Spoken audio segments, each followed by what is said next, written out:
Hi guy, welcome to the AMIGArama podcast. As always, I'm your host Lefarius, and in this week's show we are going to be taking a look at the Great Giana sisters. Now this is a take on Super Mario Brothers, if that's the right thing to say. And more than anything, I really wanted to cover this because it has quite an interesting history, at least that's what I found out later on. And I think this is going to make for quite a good episode, so fingers crossed it all works out. Before we focus on all that though, we do need to dig into some Amiga news. Now first up, it's not every week that a Patreon supporter posts a fresh new Amiga video, but Glen Milford has stepped forward with a complete install guide for CF cards and a workbench installation video on CD32. Yes, that did amaze me, I didn't even know you could do that. It's about 45 minutes long and he goes through everything step by step on his PC, including the hardware and not missing anything out from what I could tell. It's so easy to buy the required kit these days, but it can be a right nightmare to do what's required. I mean, I think I spent several days and God knows how many videos trying to get it all working on just my Amiga 1200, and that's well documented, but Glen has spent ages doing this in a nice and easy, well, I thought was a way to understand.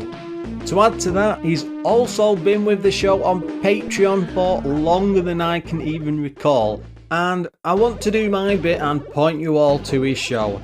I wouldn't be mentioning it if I didn't think it was worthwhile, so if you want Workbench on your CD32 or it's just something that interests you in general, this is definitely the place to go. In our next bit of news, a few weeks ago I brought up what I thought was a very interesting video over on Retro Recipes YouTube channel. The guy has managed to get his hands on one of the Team 17's development units thanks to one of their coders, and the two spent hours together going through all sorts of different content. Fast forward a couple of weeks later and he's found even more. After searching the hard drive they managed to recover, he managed to find the full introduction to a cancelled Team 17 game called Witchwood. This was in the works for a couple of years from 1994, and I believe it was previewed at a gaming show, but most of it was for long lost. Lo and behold, this Amiga pops up in a garage somewhere and a pile of gold is discovered. The video covers all of the game's history and goes on about restoring and showing the full introduction movie for it, something I don't think anyone ever thought possible. When I watched it, I couldn't believe what I was seeing. Witchwood was a sort of Zelda clone with RPG elements, but it looked like it could have been really good. So to see it in action like this all these years later is well worth 15 minutes of any Amiga fan's time. Go watch and let me know what you think. If anyone's listening who might have something like this tucked away, by all means get in touch. These secrets need sharing, and the more people who know, the better. Plus, a lot of this hardware is really getting on in years, and we need to do what we can to save this stuff now. And that just about wraps it up for this week's news. Summer always seems to be a bit quiet, but I do try my best to find something interesting to cover. So for now, let's go and see what the Giana sisters are all about.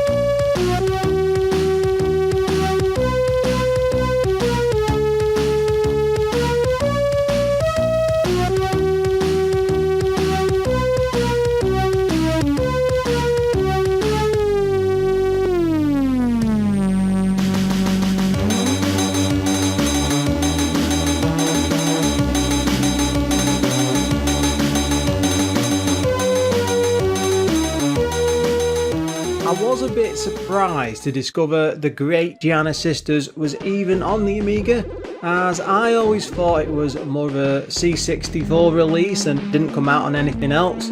I'm sure we've all heard about the illegal troubles that it had. Don't worry, we will go through that lot in a bit, just in case you aren't familiar with it. Truth be told, I'm not even sure if this actually counts as a real game release, as it was only on the shelves for literally all of 5 minutes before it had to be pulled thanks to the licensing problem.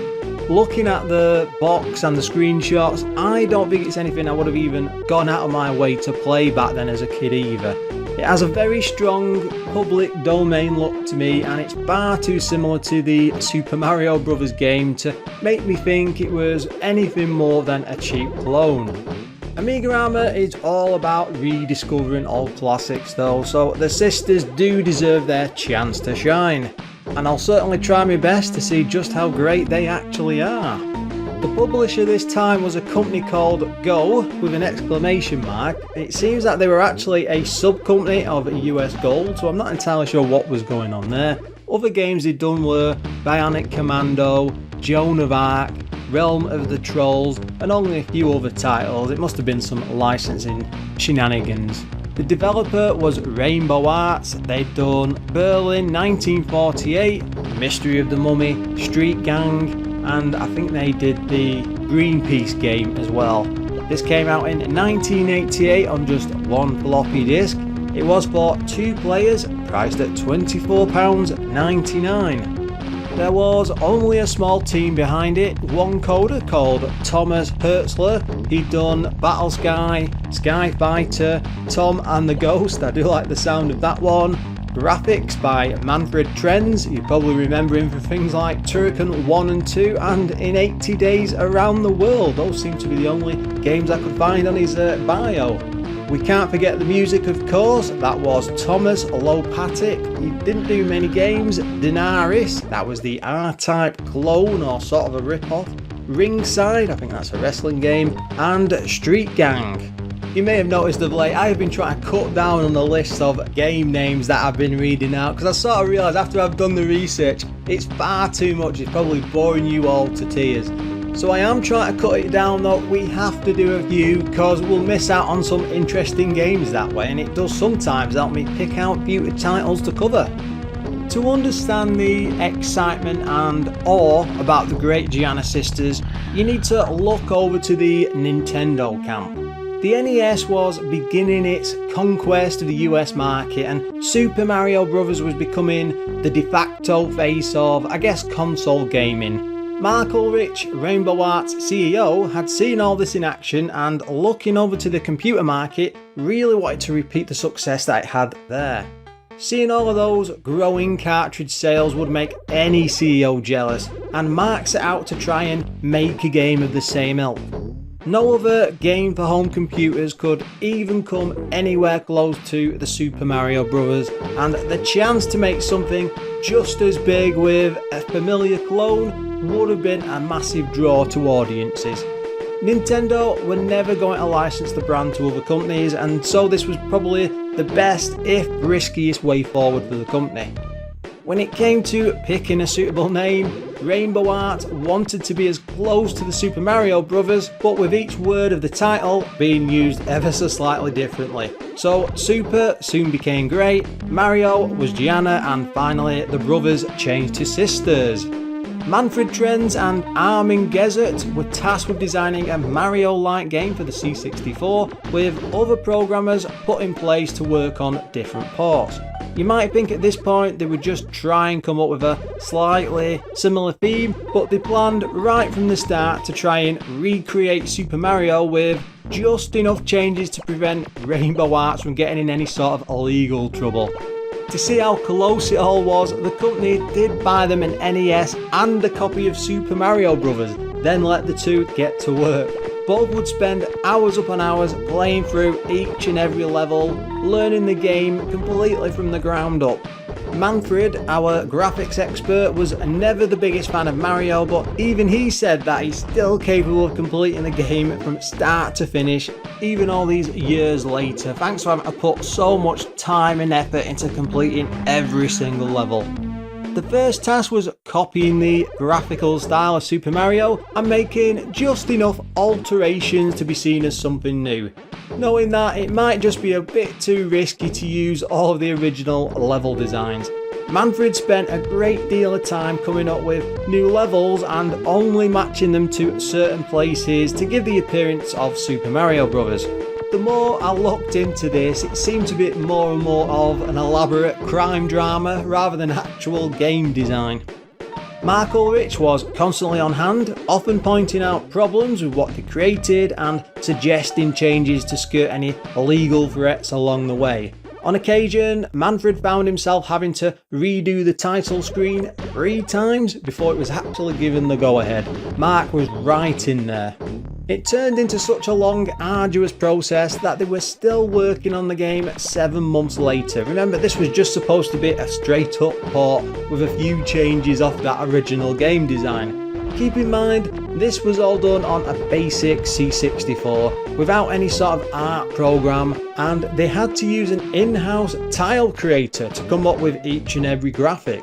To make things worse, they had to place each of the game's enemies in there by hand, which must have added to the workload no end. Looking over at the enemies, it was a bit too risky just to copy them straight over, so they had to use cute animal sprites where possible, with some cheeky nods like the owls still managing to look very similar to Mario's Goombas. In theory, having different controls and different enough levels should have been enough to let it all slip past the courts and prevent any legal claims, until some of Nintendo's representatives managed to see it at a gaming show and got it pulled from shelves within a week. They were served a court injunction which forced them to pull it from sale completely. Even with all that happening so quickly, they still got a chance to present it to the magazine for various reviews. The finished game gained all sorts of praise and smash hit scores all over the show and was well on its way to becoming a bestseller for Rainbow Arts. Enough copies managed to escape into the wild. It didn't take long for the game to achieve a sort of cult-like status and fast gained a reputation of one of the C64's best platformers, and I'm actually curious to see if the Amiga version can even live up to that reputation. Ports wise, it only ever came out on the CPC 464, Atari STE, and as I said, the Commodore 64. One night, when little Giana from Milano was fast asleep, she had a nightmare. Giana found herself in a wondrous world with strange creatures who wanted to prevent her from going home. Here, everything was huge and strange, with Giana only able to leave this world if she can find a huge jewel and then return home escaping this nightmare. Fortunately, she is not alone, because her sister Maria is having the same dream. I'm about 95% sure that this is the story. The packing with this, like the leaflet, it wasn't even a game manual, it was tiny. It has a very brief bit of text, and I did look all over the web, and the best I could find was this short paragraph on Wikipedia. I'm sorry guys, I always try my best not to use that as a reference because I know how dodgy it can be, but in some cases we don't have any choice. I'll have to say that I'm not one to get too excited about loading screens, but the Great Giana sisters might just be the best one I've ever seen. It's just so damn random. Giana is leaping through the air with her finger pointing up to the skies, surrounded by all sorts of flying owls and a disapproving green dragon, which I think is about to fling a fireball in her direction. The art is sort of terrible and great at the same time. It's like a failed rock album. I absolutely love it. After this bit of silliness, the game menu will load. That's a slow scrolling set of blocks that spell out the game's name, and clicking left or right will choose between 1 or 2 players. There aren't any sort of options to be seen, and we are just thrown straight into the first stage. You will be forgiven for thinking you are playing Super Mario Bros. Right from the off. The blue skies, clouds, bushes, and even rocks beneath Giana's feet are all crying out for a court case. I'm coming at this with the intent of giving it a fair turn, but right from the off, it's no wonder they managed to get in so much hot water with Nintendo. It's almost as if they borrowed the same font and text from Super Mario Bros. As it plasters similar scores, lives, bonus and stage number along the top of the screen. That's over the top of the skies. It's not in like some top bar. It's identical to Mario Bros. Giana herself is a short girl with blonde hair and stubby legs, with a purple ribbon to help hold back her wild hair. She leaps through the air with her legs spread wide in a way I don't think even should be in a platform game. Thank God the poor girl is actually wearing pants. Controlling Giana is quite simple, with an option to use 2 buttons on the joystick if the player has the right controller. One to fire whatever weapon she's holding, and the other to jump. There's no run option by holding the button, which slipped me up a fair bit at first because I couldn't get out of that Super Mario mindset. If you don't like those controls, you can always use up to jump or space to fire the current item. Giana also can't destroy blocks by jumping without a sort of power up, and to begin with she's only able to bash the ones with items inside, which are indicated by a yellow star on the front. Don't be worrying about the sisters' safety, as they aren't running through the whole dreamland unprotected. The item blocks offer a healthy choice of things to collect. These range from weapons like a fire wheel to turn Giana into a sort of punk who can then smash the blocks, lightning to help you throw pink dream bubbles, think of the fireballs from Super Mario, double lightning which will make the bubbles bound off obstacles wildly, almost as if they were a rubber ball, magic bombs for total on-screen enemy destruction, water drops to resist fire, and finally a lollipop to give the sister an extra life. Just like a certain plumber's mushrooms, these items often leg it across the screen, so you always need to be ready to dash to pick something up. Red crystals take the place of coins and can be found in all manner of blocks on screen, with a lot laid out on top of the numerous platforms.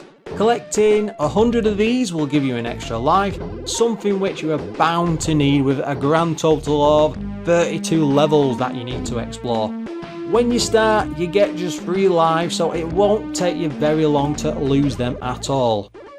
The stage designs are all quite similar in that they switch between an outside and underground view, hinting at Mario's pipe works with lots of yellow pipes in place of the green ones, pinching the same idea pretty much.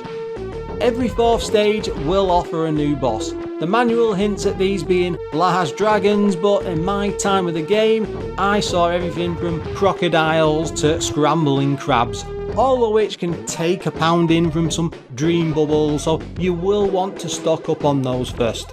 This is all reminiscent of the Bowser boss fight with Mario leaping through the air, but don't be getting too excited as there's no princess in another castle here. What you see is all that you get. Baddies are probably the game's biggest highlight. They never disappear after death, just remain upside down, with some being taken out by a jump or a bubble. Owls, beetles, wasps, bloody eyeballs, piranhas are all some of the few the sisters can fight, and the further you go in the game, the more and more it starts to feel like you're paying a trip to a zoo. The general graphics are a vast improvement on the C64 counterpart. Sharper, more colourful, and what you should expect for a straight 16-bit port. They haven't gone out of their way to redraw the sprites to better looking characters, mainly because they were going for that Super Mario Bros. Look, so it's tough to complain about the overall graphics because they were trying to match a style. Side by side, the Great Giana Sisters is a chunkier version and seems a bit more stretched. I did try it on several different screen modes just to check that out, and it definitely wasn't an emulator issue or look any different on the actual Amiga. This is just the way it was made and how they presented it. The first couple of levels are probably the worst part of the game. The copying is so blatant from Super Mario, but once these are out of the way, the level designs do seem to come into a thing of their own. Everything from collapsing platforms to tricks and traps all get in your way and expand on this a lot more than Mario ever really did originally. Some of the jumps require a good run up and quick responsive when there's a few enemies flying around the screen, and thankfully it does become more of its own game thanks to these. There's other good points too. There are a few pieces of music that play constantly on loop, but are catchy enough not to be annoying, and I thought the piece on the main menu would have made for a much better in-game tune. I will make that this week's audio choice as well. The sound effects did stand out a fair bit, from dings and dongs to a satisfying bounce when you leap through the air. It has a strong 8-bit soundtrack mixed in with silly character screams whenever you meet your end, and it makes for a pleasant audio trip through the dreamland, though I can't promise I'd ever want to stay there.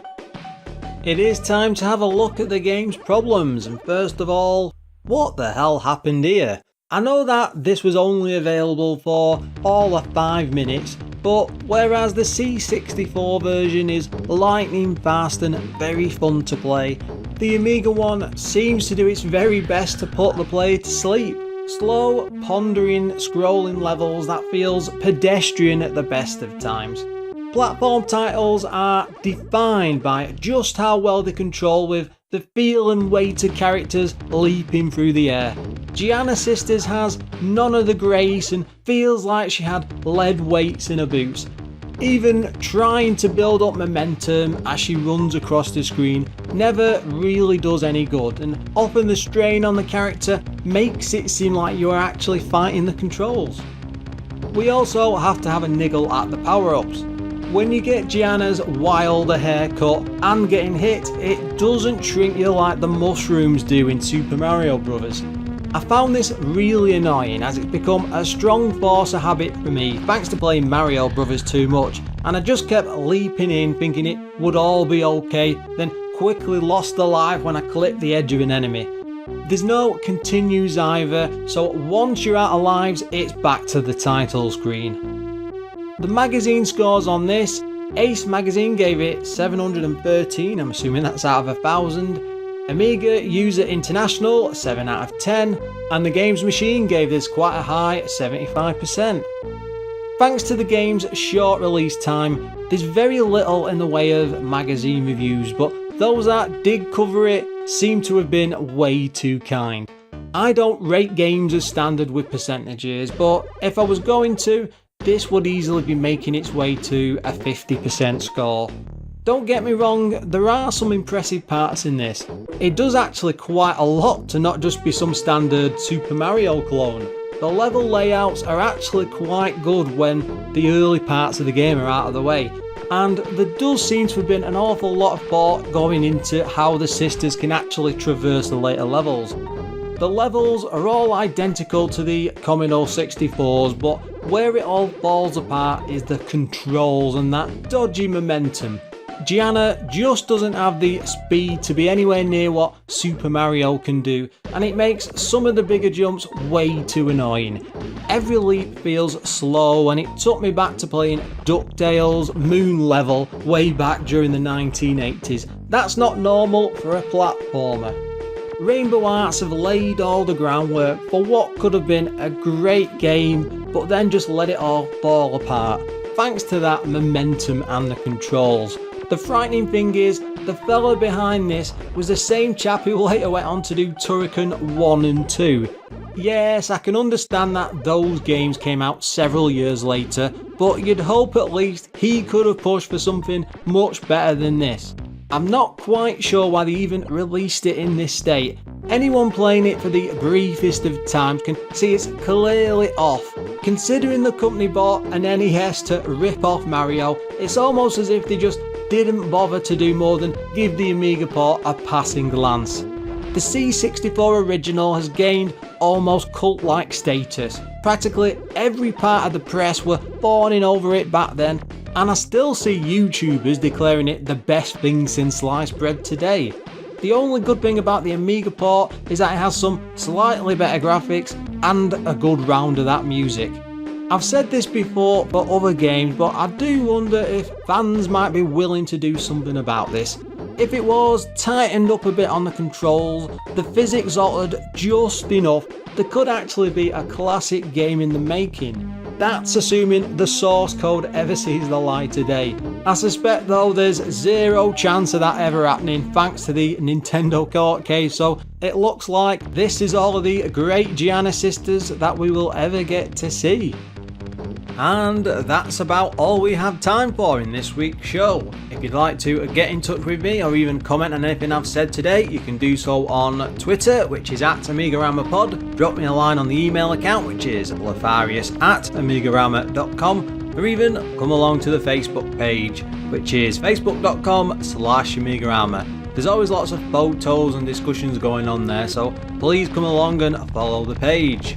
If you would like to offer some support for the show, you can do so over at patreon.com/AMIGArama. We have a great number of people on there already. It's amazing that so many people want to help out and offer some support. Our weekly thanks go out to them, and they are 10 Minute Amiga, Retrocast, Adam Bradley, Darren Coles, Dudley from Yes Dezine, Gary Heather, Graham Vebke, Glen Milford from Casual Retro Gamer Weekly, Jason Warnes, Laurent Giraud, O'Brien's Retro and Vintage, Pistol, Premsky, Quentin Barnes, Richard Legg, Richard Pearson, Steve Engeldo, and finally Treble. Thanks for listening, and until next time guys.